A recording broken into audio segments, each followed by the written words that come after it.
we are back with another exciting episode filled with all the latest developments in the world of Doctor Who. Yes, exactly that. Possibly. Or not, actually. I did actually see another leak rumoured tonight. Did you? Really? Go on, what is the latest exciting development in the world of Doctor Who then? Hold on. Let me just bring this up. I think fan fiction and AI slop is getting out of control. Where is it? Hang on. Go on, you get me excited. This is because Jeff is very prepared, ladies and gentlemen. Rose has used the Dimension Cannon and returned from Pete's world to enlist the Doctor's help because the Meta-Crisis Doctor is dying as a result of the Meta-Crisis Doctor of the Meta-Crisis being resolved in the Star Beast, but it went wrong and they swapped places instead. Yeah, okay. Do you know what? It might even end up on TV the way things are right now. Who knows, people? My gosh, that is crazy. Episode, yeah. Right, I like that one, actually. That's kind of that's totally in keeping with the bizarreness that we saw on TV lately. It goes along with the secret idea that Ncuti hasn't actually left, like secret ninth episode of Stranger Things. Is that another one then?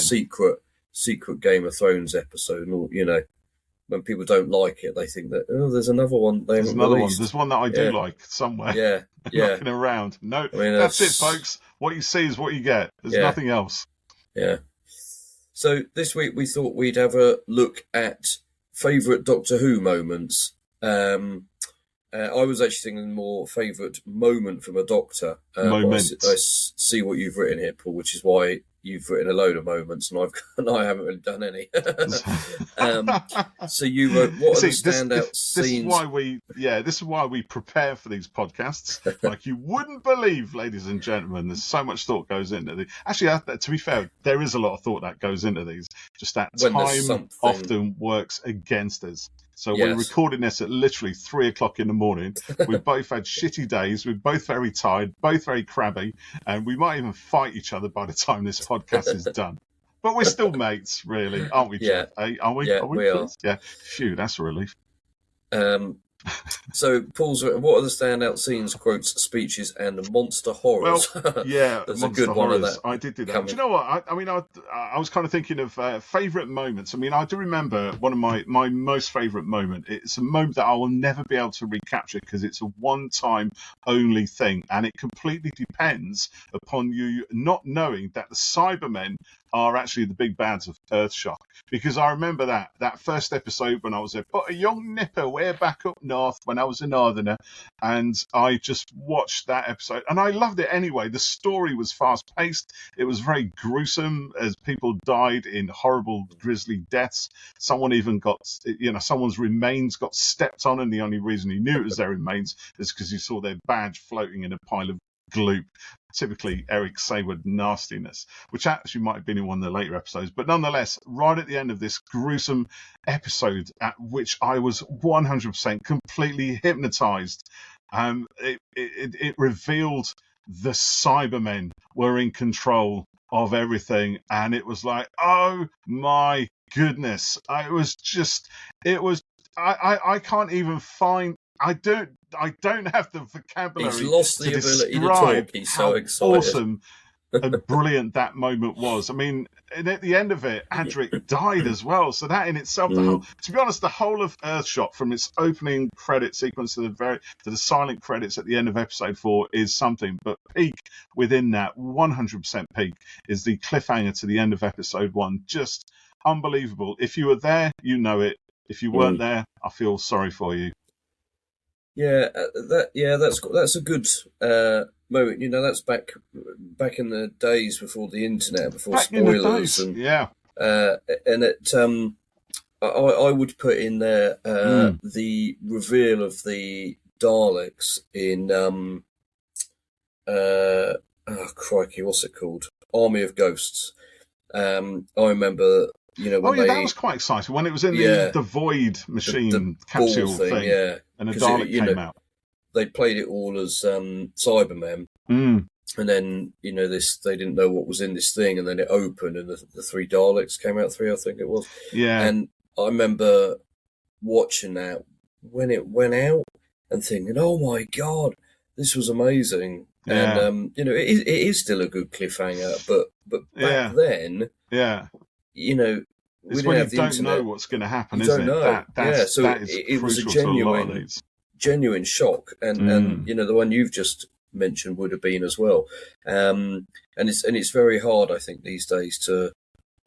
I think it is if you make it hard. You managed to avoid stuff. I think even back in 1982, I think it was with Earthshock, 81, 82, whenever it was, John Nathan Turner was still undecided whether he ought to reveal the fact the Cybermen were coming, because it had been almost 10 years since the Cybermen had last had an adventure in Doctor Who, and it should be a big moment for the new Doctor and everything else.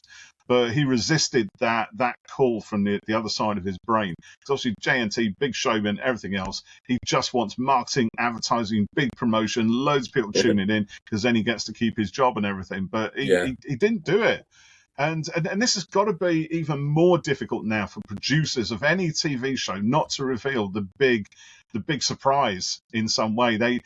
I was always disappointed that they gave away the Mondasian Cybermen in season 10, and not only that they were coming back, but that also the Master was, John Sims' Master was coming back as well. It almost seemed to like give everything away without us feeling that anticipation, or even just not knowing that something is about to drop that is just cataclysmic. And you're right, the Daleks at the end of that one, Doomsday, right? No, it's Army of Ghosts. It's Army of Ghosts, leading into Doomsday. You're right. Sorry. The only difference is, I think, is that what happened towards after that moment in Earthshock was actually really good. So, because I remember the Dalek reveal, thinking, "Oh wow, Daleks," and I thought, "Oh no, Daleks," because I knew what you're going to get then is Daleks v Cybermen, which, if I was 5, would have been brilliant.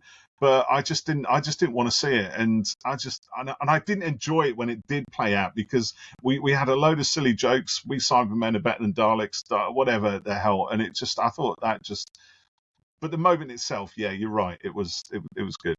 Yeah, I mean, I enjoyed it, although I haven't watched it in a long time now. No, but it was a really good cliffhanger. And it's these days, we might have talked about this before, but it's like a film trailer. Yeah, exactly. They give everything away. They'll give everything away because they're too scared.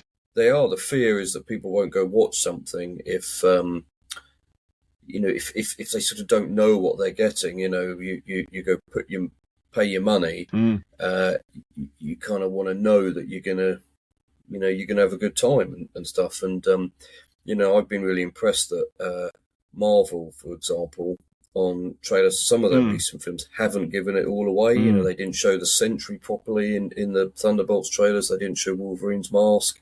All this sort of stuff, and I think that's quite good because it's saving something for the more film. of that, the better, in my opinion, anyway. So yeah, absolutely, yeah. So why don't you go over to Twitter and bring up a couple of the comments on there? Why don't you read? Why don't we say that? Let me just bring up. You've just given a monster horror that got your spine tingling, and why don't you read out one of the ones that's over on Blue Sky? I can do that. Yeah. What was that? Like I said, ladies and gentlemen, it is very late. Yes, I'm doing Blue Sky. Jeff's doing X. Twitter, so whatever. So we put it on there. What did more? Okay, so on Blue Sky, I put the angel, the Doctor turning into a weeping angel, didn't I? As my little GIF for the post, and said rather cheekily, no doubt Jeff will mention this one. To which Morgan Hoovian 13 has said, I have to agree with Jeff and say 13 turning into a weeping angel. Well done. Good Lord. It was a good moment, actually. That moment is still a cliffhanger. Incredible. It's one of those things that visually looks amazing. You kind of know that the story is not going to do much with that in a way. I don't, because you can't have the Doctor be a weeping angel for long unless that is the story. But that was never the story of this bit. But just for one moment, it might have been. What else we got? We've got because sorry, just to interrupt. I've seen people over the years saying, "Oh, they didn't do anything with it afterwards," and you're exactly right. Like, what did you think was going to happen? Exactly. Yeah, for me, that cliffhanger is so good, so strong, so exciting that, and I don't think the payoff is, is weak. I think it's, literally what it was going to be, but it doesn't, neither cancels each other out. I agree. I think the payoff actually is better than had the Doctor been a weeping angel, because the payoff is the fact that the angels are doing this for lols. That is it. They think it's fun to turn the Doctor, transport her to Division in the form of a weeping angel and mess with her head. I love that, because that shows a kind of cruelty that maybe we hadn't been aware of, that the angel was possessed up until that point. It's like, because I think every story up until that point, the angels seem to be doing something that's in their nature to do. It's almost like they can't resist it, so they've made it. They've made it their kind of raison d'etre, that they will meet people, they'll send them back in time by using up eating their potential or whatever it is. But this shows that no, the angels chose to do that. It's just as they chose to transport the Doctor to Division in the form of an angel, and that is, to me, actually a much better story than, oh, the Doctor's a weeping angel now. So it's I do like it for that very much. So that was really good. And if the Doctor had stayed as an angel, she wouldn't really have been able to do much. Anywhere. You can't do anything once that happens. Wouldn't have gone anywhere. Yeah, exactly. So I blinked. Yeah, definitely. So if anyway, so Reese Howell, Gahop 56 says, I'm not reading the whole Sky Beast social. Just assume that is part of their names there. So Jodie's COVID Doctor that she recorded at home. Oh, that was some good doctoring right there, says Reese. Yeah, that was really something. Supreme Human says, this is a little bit rude, ladies and gentlemen. I do apologise. Supreme Human says, going to go for Elton getting a blowy from a paving slab. Sound weird out of context? Yes, it does. And actually, it sounded weird in context as well. So we're going to gloss right over that one, so to speak, and go to a voice of reason from Jason Thompson, who's gone something which strikes very dear to my heart. So thank you, Jason, for this one. It's quite long, so I'm just going to paraphrase, but Jason begins with, one I doubt many will nominate, which is Legopolis Part 3, when the Master scoffs at the idea he's doing any damage and smugly, with a flourish, says his device can be turned off, and the silence persists. The doomy musical sting, the Master's confusion, and the Monitor only able to close his eyes in despair, as if to say, Master, you idiot. Because the Master has made a cataclysmic mistake. He set a trap for the Doctor on Legopolis. He messed around the Logopolitan computations, thinking, this will be a little bit of fun, a sort of space-time trap kind of thing there to get the Doctor in. We're going to mess with his TARDIS and all that. But actually, no, he's started a chain reaction of events that will end in the destruction of the universe. We have suddenly a small-scale thing escalating into a cosmic catastrophe, and it's brilliantly done in the story. And Jason goes on to say, there's something about that moment as the plot swings from what seems to be just the Master trying to get at the Doctor to the foretold chain of circumstances that fragments the law that holds the universe together. It lands for me, says Jason. He's also put the end of the Doctor dances, superb performance by Florence Hoth. I am your mummy. I will always be your mummy. I'm so sorry. I'm not doing it justice. I apologise. And then the sheer delight as the Doctor unmasks the restored Jamie, and finally the absolute joy for the first time ever in the series. Everybody lives. That was a moment, wasn't it? That really was. But then, as Jason points out, the later years highlighted that this was basically a mission statement from Moffat, and it happened all the time then. So. But for that one moment, everybody lives really was special. So I would agree with that one. That was a great cliffhanger as well, when the Doctor's getting surrounded by the kids and they're going, are you my mummy? Are you my mummy? It's brilliant. I think, honestly, that is one of Moffat's best stories, because right at the end of episode 1, the Doctor dances, it looks like there's literally no way out of this. And that's the best way for a cliffhanger to be, is how literally will the Doctor or whoever get out of this situation. Everything is going against them. The only way you can see anything happening from this is it all going to all going pop. bad, all going south, a bit Pete Tong, whatever. I'm trying not to swear. I've made that my mission, right? So I'm testing my vocabulary even at this time of night. But it really is a thing, and the fact that it does end up with nobody dying, with the Doctor not only getting out of the situation, but succeeding and changing things and making other people's lives the better by him being with them, and they in turn making his life better, which is a theme of that series, that first season of the rejuvenated Doctor Who, which is really magical. So that whole story becomes a mission statement for that series, and I don't think there's any other story within that series that encapsulates it more so than that. So again, another really good moment. And then finally, Nadia Asfar photos. So I just want to say, and also the payoff to that cliffhanger is brilliant. Go to your room. Exactly. I mean, I didn't see it coming. Did you? No, exactly. No, for a week you think, okay, how's he going to get out of this? Someone's going to come and save him, or whatever. And then I just remember laughing so much at that. Yeah. It was so stupid, perfect, but also brilliant. It was absolutely perfect. So well done. Well interrupted there, Mr. Jeff. Nadia Asfar says the story of the shepherd's boy in Heaven's Sense, that the parable of the shepherd's boy worked into the story of the Doctor, kind of almost not just metaphorically punching through his pain, but physically doing it as well. To be so driven to get out of this prison that he's in is just it's crazy. It's and another good and another one from Moffat as well. So there you go. So what about you, Jeff? Then what is your moment, or one of your moments? Did you pick one, or are we just gonna? Well, I was going to go with the stare up into the sky for inspiration. Well, you standout scenes, quotes, speeches, monster horrors. There's so many. I always cast thought a wide net, if you like. did, yeah. In the hope we would get a good response. I like Matt Smith's Stonehenge speech. Is that in Pandorica? Yeah, because all the enemies are there, and I quite like this for reasons. Yeah, but I like the idea that they've all they've WhatsApped each other and gone, look, this guy's pissing us off. We've got to do something about it. And I don't think until then it really been presented like this in the show, or made me think. To them, the Doctor's the bad guy. He stops their plans. They don't think the plans are evil.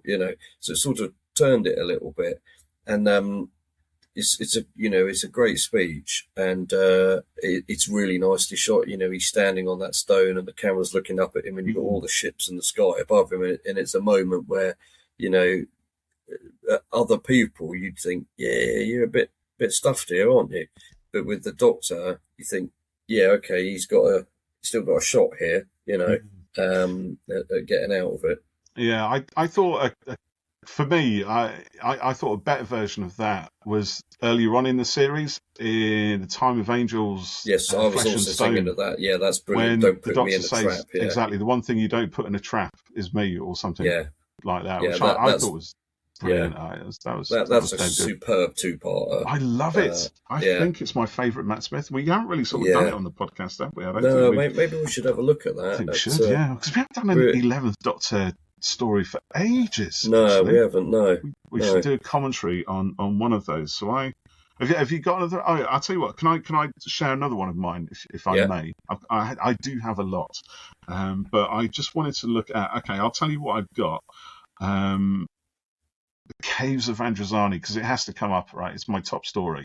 But the end of part 3, because the whole of that story is just amazing. But the end of part 3 sees the Doctor. He's been trapped for most of the episode. He's been tied up in a chair in Stotzi's spaceship, and he can't be in that spaceship. He has to get out, and he has to save Perry. And I think he's escaped once or twice behind him, but he always gets caught and dragged back and punched around and tied up again and everything else. But this time he manages to get away, but the ship has already taken off.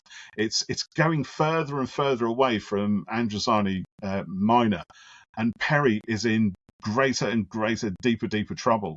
And everything is that's a whole countdown to the catastrophe, the mud things are going to blow. She's in the tunnels. There's androids after her. There's armies are after her, and they're all converging on where she is. And where she is in the clutches of Sharaz Jek, who just wants to, in his words, kind of protect her and care for her, but is a manipulative, coercive, controlling, evil person, right? He's not, this is not going to end well for Perry, and all that's happening. The Doctor is getting further and further away from it, but he eventually manages to get out of his bindings on his spaceship again, and he gets his way onto the flight deck. He seals the door behind him, and the gun runners whose spaceship this is suddenly figure out what's going on. They get to the door. They're trying to cut through it, blast through it, open it. The Doctor's sealed it off, and he's in the spaceship on the controls, and he's turning the ship around. Everything is building to a crescendo, and Peter Davison's face is getting more and more manic as he's talking to Stotts behind the door. And Stott is like, "Get out there, Doctor! Get out! We got to turn the ship around. I'm going to kill you if I get in there," and all that. And Peter Davison just drops this few lines, and I think the end of it is something like, "I'm not turning the ship around. I don't care what happens. You can do to me whatever you want, but my friend is on that planet, and nothing in the world is going to stop me. So you see, I really can't let you stop me now, or nothing in the world is going to stop me now." And then it goes into the end credits. It is brilliant. Oh my God! Every time I watch that, I still get the shivers up the spine. It is so good. And it's coming out. It's on Blu-ray literally, like tomorrow or something? This week, I think they're at the BFI tomorrow, sort of watching Warriors of the Deep. Yeah. So, oh my God, that is when Doctor Who really sings for me, when it does stuff like that. Really good drama that puts our hero in a position where, because the Doctor's always terrified, always menaced by monsters and everything else. But, the Caves of Androzani, the monsters are all human or androids, human androids, right? There's a magma monster, but we don't talk about that, right? And it's the situation that has arisen between their inability to get along with each other that has caused the Doctor to be in the position that he's in. And all he wants to do, I think I've said this before, all he wants to do, he doesn't want to resolve any conflicts. He doesn't want to get rid of any tyrants or anything like that. He just wants to get his friend out alive, even if it costs him his life. It's such a good story. But part 3 is just pinnacle. It really is. Capital P for pinnacle. As we've been talking, I've been thinking of a couple of other moments, and it's quite interesting. You're sort of picking quite big heroic moments, and dramatic. A couple moments. I've thought of are when Tennant walked out of the TARDIS in the Christmas Invasion.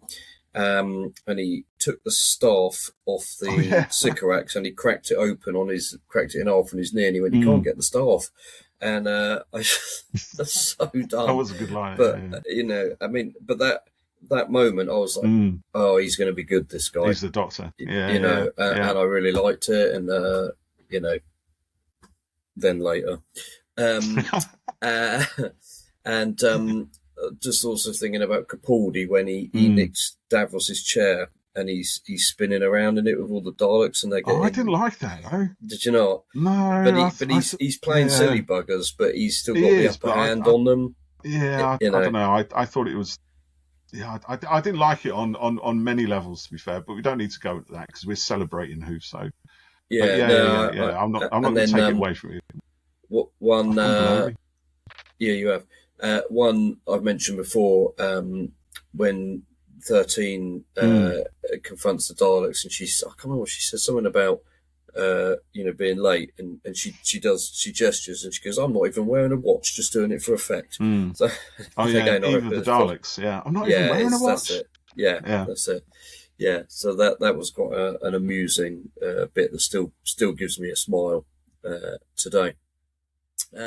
So I've got a couple of comments over on Twitter here. So Jonathan Wilkins, who's our friend from Titan Comics, he's picked a couple here. Enlightenment, the Eternal looking at Tegan through the TARDIS view screen, very weird and unsettling. Yeah, it's a bit creepy. Tegan's Mara dreams. Yes, that is. Oh my God! Yeah, that is quite a creepy moment too. Again, yeah, odd and all of that story as well. discomforting. There's again, I think it's the end of episode 3, where the cliffhanger is like loads and loads of clocks, all kind of ticking away, counting down, and the whole. There's some sort of burnout effect on the video, and it's like the world is not just the world, but not the physical world, the spiritual world, everything. The whole of existence is somehow being squeezed through some kind of compressing conduit that is just flowing, like a flow of unstoppable evil energy. It's brilliantly done, but Kinder from start to finish is madness. Yeah, I when I first watched that, it was on the Blu-ray, and I'd heard, the snake is rubbish and da da da da. And had you seen it before then, or was that? No, I hadn't. And I thought, this is really good. Great story, and the snake overshadows it, but Did you not watch it with the updated effects? They've updated the snake, so I don't really like that. Oh, you should but I didn't care. Because it's it is what it is from the time, But the snake doesn't pull you out of the story quite so much with the updated effects. No, but it didn't, because I'm I'm being a superior cinephile. I can look at it and go, that's what it was like back then. It's fine. I know it's so annoying because it didn't have to be. It seemed maybe not, but it was better. There was better than rubber snakes being inflated with a bicycle pump on the other channels. And it's just, why does Doctor Who? Because it could tell some great stories, but the trouble is, I've done this before, right? We'd had Star Wars, we'd had Buck Rogers, we'd had Battlestar Galactica, all of those things, and a whole ton of stuff coming from the States that just looked so much better and showed what could be done if they spent a little bit more time, money, technique, whatever, Yeah. I suppose that a lot of it is that they probably didn't have the money. I think a lot of it is actually, this is how we always used to do it.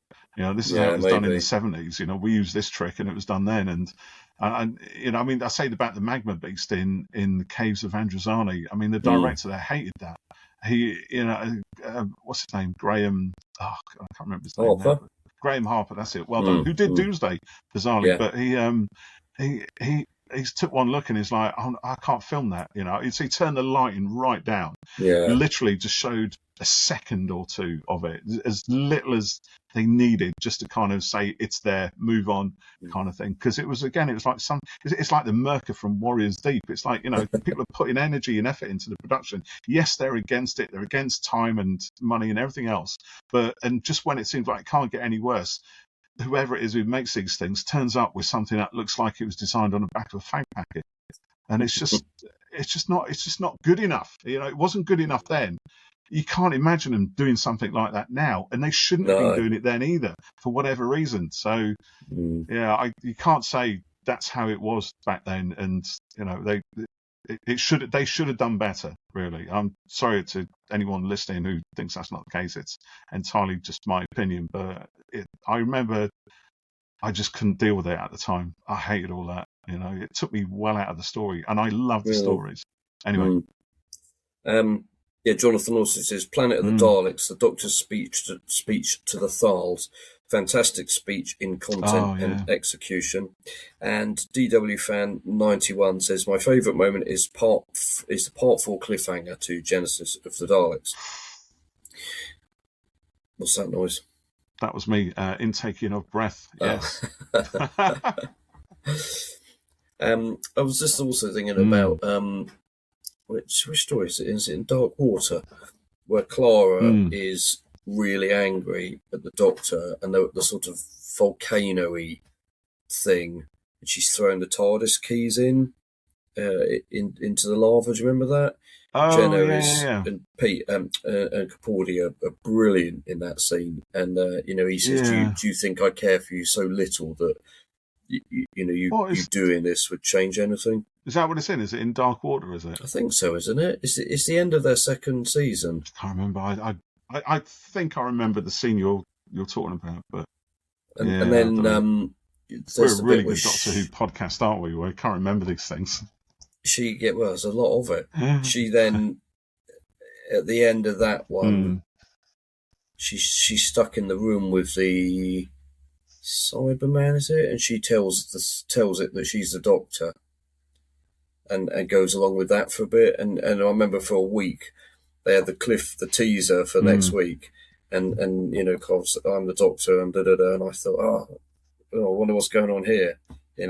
Something weird might have been going on, but she was just tricking them. But it was still a really good moment. I liked it. So yeah, that's a cool bit. It was really good.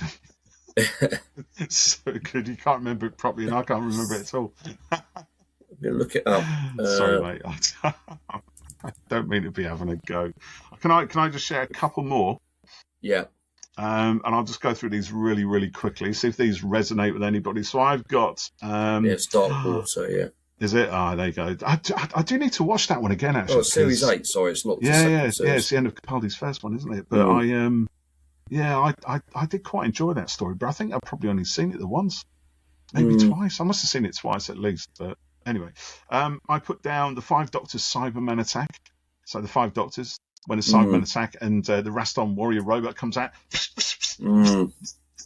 My daughter Freya watched that and she just laughed her socks off. She thought it was ridiculous, but I still love it. The time monster in episode 6, John Pertwee's story. The daisiest Daisy speech to Joe Grant when they're locked in an Atlantean prison and everything's all going south again around them and they can't get out of this prison. They've been trapped in there. To be fair, I think it's really just kind of padded the episode out a little bit. Maybe it was underrunning, but it's one of the most beautiful character moments that we get in all of Doctor Who when they just take a little bit of time out, like I said, just to fill a few minutes, and the Doctor tells Joe Grant, in order to give her a little bit of hope, a story from when he was a boy in Gallifrey, and he's looking at this daisy, or being told to look at this daisy, and at one point he just sees a flower, but then when he really looks at it, it becomes the most beautiful object in the universe, and it's just a daisy, but it's the daisiest. Is that when he says daisy? It's the daisiest daisy? That's the which one. Then yeah. 13 so that is quotes, didn't she? She does, exactly. Yeah. It becomes a kind of a meme that returns later on, I think. Now I've just got 2 more, which actually, and I think we can maybe put an umbrella under these, but some of the best I am the master reveals. So I put on the Keeper of Traken when the master, when we think he's dead, consumes the body of Mrs. Dad Tremas, who bizarrely has exactly the same letters in his name as Master, as if it were foreordained or something, or rather cheaply anagramized in the scripts. But anyway, there's that. I loved that as a kid. It's one of the first Doctor Who stories I can't remember going out to watch, and I thought it was great. I loved it. If I was going to bring back the Master, I'd have someone who went around calling themselves the Boss, and then... Oh, hang on. Wait. No, we've already got that, apparently. Or has that been forgotten about? I don't know. I didn't mean it to come. And I was going to say, oh, no, I'm not RTD. And then I just remembered that we did get the Boss. We didn't go anywhere. We got reference to the Boss. Yeah. But then I'd have had him go, I'm the Boss, the Governor, the Master. Hey. The Governor. But I've got that one, and then I put on the Utopia one, which I really loved. I thought all of that story was really so ordinary and actually really boring. But the last 15 minutes when Derek Jacobi's Professor Yana, isn't it, is revealed to be the Master, and he's forgotten that he was the Master. It's the first time we'd seen that. It's the second time, because we'd had it in the Family of Blood thing, hadn't we? The Fob Watch thing, yeah. And it was good that this so that the Master, having undergone the same kind of thing, but as a consequence of the Time War, so he could forget or hide or whatever it was really a brilliant. It resonated brilliantly from that story earlier on. It was so good. And Derek Jacobi, And obviously we got more Derek Jacobi in Big Finish, didn't we? But I just wished we'd had more time with him as the Master. He was so lovely as Professor Yana, such a sympathetic character, and all of that story was kind of, you know, deflecting us towards Jack and Captain Jack and the Doctor's relationship, which was quite frosty. And then Captain Jack's, you know, sort of sacrifice, you know, he wasn't going to die, but nonetheless, he went through the motions, and the Doctor had to kind of watch. And then the Doctor's face as he realizes that he's made a terrible mistake and rushes back, and Professor Yana sort of transforms into this nasty, evil son of a bitch. And then regenerates. And then, of course, we get the Spy Master as well, you know, Sasha's reveal on the plane at the end of that Spyfall, isn't it? That's also a great cliffhanger. Doctor Who's able to pull that off. It doesn't always pull it off, you know. Again, like we said with the Cybermen in Earthshock, but when it does, it just creates memorable moments that just keeping secrets. I think is so important. But with World Enough and Time, when John Sim comes back, I'd forgotten that had to be announced. I had as well. Yeah. So he's there in his mask and stuff, and genuinely, when he pulled it off, I was like, "Oh shit! I forgot he was coming back." So it was quite a nice, you know, genuine surprise. I'd forgotten. You're right, actually. Yeah, I remember being annoyed when they trailed it, or it was talked about in the press or whatever, and they trailed the Cybermen return, and even stupidly, it hadn't even occurred to me that. What was the character? I can't remember the character's name, but that even he was John Sim, actually, with a prosthetic face on. And Freya was watching it. It was the first series of Doctor Who that she watched, and she was really getting into it at this point. And when it was revealed, she just loved it.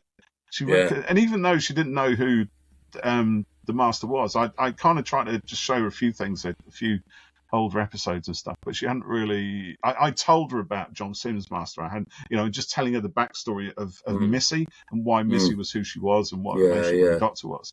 So, and she was reading a few of the magazines and stuff like that. And then when he came back, she was really excited for it. It was really good. And I got, oh yeah, but she goes, yeah, well, didn't you know it was him? I'm like, no, because I thought the mask was pretty good, you know. Yeah, and everyone on Twitter was like, "That's so obvious." I saw that coming a mile off, and I thought, "Well, I didn't. I must be really stupid." That's what I thought. Yeah, so I fell for it completely, but it's good. It's good. This feels like we should return to this topic with a bit more. Maybe we should categorize things. I thought we were just picking a moment from a Doctor. Right. That's what I would. That's what I'd sort of thought. You know, what's your favourite moment? Podcast, maybe 5 minutes. If it depends how much online response we would have got. Did we get? Let me just check Facebook quickly. Oh yeah, have a quick look. Yeah, did we get anything on that? Don't know. Hang on, it's still loading.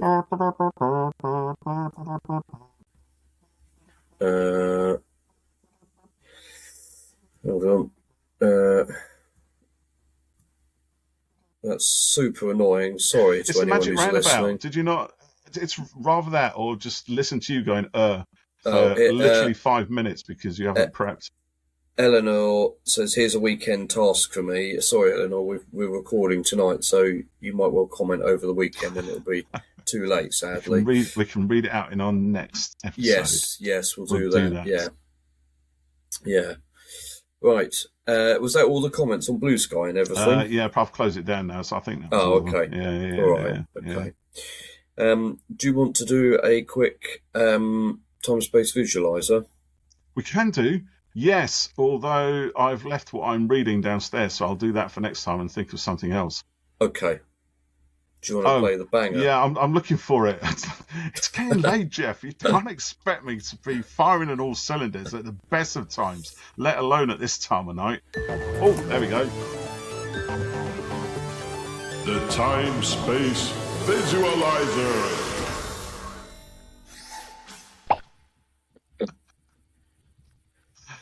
It's funny that, isn't it? It always makes us laugh. Like, you know, it's like the dog from above when he used to go. Oh yeah, I remember that. Yeah. That's good fun. What have I been doing? not an enormous one. I've had a lot of late work again, but I will say I briefly played some Resident Evil Requiem last night. So this is a new one. I didn't even know there was a new Resident Evil game out. So I did half an hour where you start as Grace, the new FBI girl, and you have to go to investigate a dead body in the hotel where her mum was murdered years ago. There was no zombies or anything in the bit I got to, but it was still bloody scary, and I thought it was a bit too late to be playing this at night, so I had to stop. I can't do horror games anymore. I remember playing Dead Space years ago when that first came out. And I had earphones on it, better earphones than these. They're proper noise cancelling, and everything is really close and spatial. And it was just, oh man, it terrified the shit out of me. So there goes my promise. He's sworn. I know. I'm sorry, kids. It really did. But I couldn't get out of it. Have you played Dead Space? No, I haven't. No.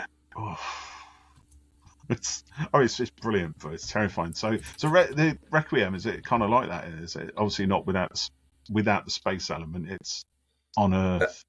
It's all the Resident Evil games are on Earth. This is the first sort of the original games are sort of set in the late 90s. This is the first one that's sort of set now-ish, I think. The last two might have been, but they were not in a sort of particular era. Like the last one was set in a sort of Transylvanian village type of thing. So I haven't got very far in this one at all, but all the reviews are excellent. It says that it combines the sort of action and horror elements of the series brilliantly, so I'm really looking forward to getting into it more. So good. What have you been reading? Well, I'll tell you what I've been reading next time, because I might have finished it by then, so I can give a much better opinion on it, because I'm only sort of halfway through. But I've finished watching. I might have said this in our last one actually, because I'd started watching this series called The Orville. Oh yes, you talked about that. Man, yeah, I've been so impressed by this, because what started, I've finished it all now. So I've watched all the episodes and everything, and I'm going to watch them again at some point, just to sort of just savor it all over again, because it's so good. And people have been saying to me for years who've seen this, like, you should watch it both online and in real life. And it's like, well, what is it? Well, it's kind of a bit like Star Trek. Yeah, okay, I like Star Trek. Yeah, I know you like Star Trek. You like the Orville as well. I'm like, yeah, but I like Star Trek. I don't want anything to be like Star Trek. Do you know what I mean? I like Star Trek because it's Star Trek, and I don't want something to be likeable because it's a copy of Star Trek. And they go, no, it's really funny. So what is it, like a piss take on Star Trek? Yeah, kind of, but actually not. And they're absolutely right, because that's, in a way, is like, it's the only way you can kind of pitch it to somebody. But it is so much more than that, and it's entirely its own thing. It's like it has its roots in the 90s Star Trek stories, Next Generation and Voyager and Deep Space Nine, those sort of things. And it's very similarly kind of utopian. So there's a society, a federation or a union of planets in this instance, and they don't use money. They're very progressive, they're very liberal minded, and they're all about inclusivity and everything, and there are some brilliant things which go on in that. So in that ways it's very similar, but it kind of breaks away. For one thing, it is much funnier when it's funny, but it's not a series that seems to be trying to be funny. It's actually telling some really good stories, and there are a bunch of stories, and the ones that I like the most, there's a race of aliens called the Mucklin, and they're just the butt of jokes. One of the guy Bortas, who's a Mocklin on the ship, he wears a moustache and a cane. He's got this most disgusting prosthetic, and he comes in, wearing a moustache, and he never laughs. He's deadpan, so all his deliveries, and it's brilliantly funny. But his story, so he's like a society of, they're single-sex society. They're all men, basically. But it turns out they're not, because they do give birth to females. But females at birth have gender change operations to make them males. And any females which kind of get through are kind of basically thrown to the wolves, really. They're ridiculed, they're pretty much hounded, they're persecuted, they're not taken seriously. So, there's a lot of stuff that goes on. And then there's further stories where Bortas's son actually was daughter, is now son, learns who he used to be, and wants to become female again. And obviously there are real parallels with stuff that goes on in our own world. That, you know, the whole sort of the whole thing with sort of gender, gender identity and transformation and everything else, and it really plays on that, and it doesn't make light of it. It tackles it head on, like literally right in the face. And there's a lot of other stuff that it does something similarly to as well. But those are the ones that, you know, kind of really struck me as like, oh my God, they're actually going to go there. You know, from a series that can make you belly laugh in one scene, and then literally cry your eyes out the next one, and make you come away thinking that, or knowing that you've seen something which has tackled an important issue head on, you know, in that way. It's just incredible. And, you know, the whole adventurousness of telling those stories, you know, in a sort of sci-fi setting, but in a way that does them justice and still makes you laugh and cry, is just, it's such a good series. I thought it was just a comedy about this enough. No, honestly, it's not. It's not just a comedy at all. It is. I mean, someone said to me on Blue Sky that, you know, they thought it was Seth MacFarlane's best work, and it is. I'm not a fan of was it American Dad or Family Guy? I've seen a few of those episodes, and I can leave it as much as I can take it. You know, I mean, I love the Ted movies. I thought they were hilarious. Yeah, I've seen the first one. I thought that was brilliant. And but the Orville is by far his best, most mature work. It's just brilliant. I honestly can't recommend it enough. What's it on? It's on Disney Hulu. Oh, okay. Oh, so I could watch it then. But I would absolutely recommend that to anybody who loves science fiction. If you like Star Trek, I'd say there's a good chance you will like this. I mean, it's got some of the Star Trek producers. It's got Brannon Braga as an exec producer who did a lot of the Next Generation and what have you. It's got Jonathan Frakes directing a couple of episodes, William Riker, and what's her name, who played Deanna Troi. She's in it as well. And I should know her name. She's only one episode as a sort of cameo, but it's getting late, people. And I'm old, so you know what I mean. On that note, we should Marina probably... Sirtis. There you go. It'll come to me eventually if I talk enough. Yeah. Well, we'll sign off for now because it is late. Way past my bedtime. I think we're both knackered. So thanks for listening. And to everyone who commented in, thank you. We definitely. really appreciate it. So please do that again. And we will be back next week with more from the world of Doctor Who. More Doctor Who. See you then, people. See you Thank then. you for listening. Bye. Bye-bye. Bye.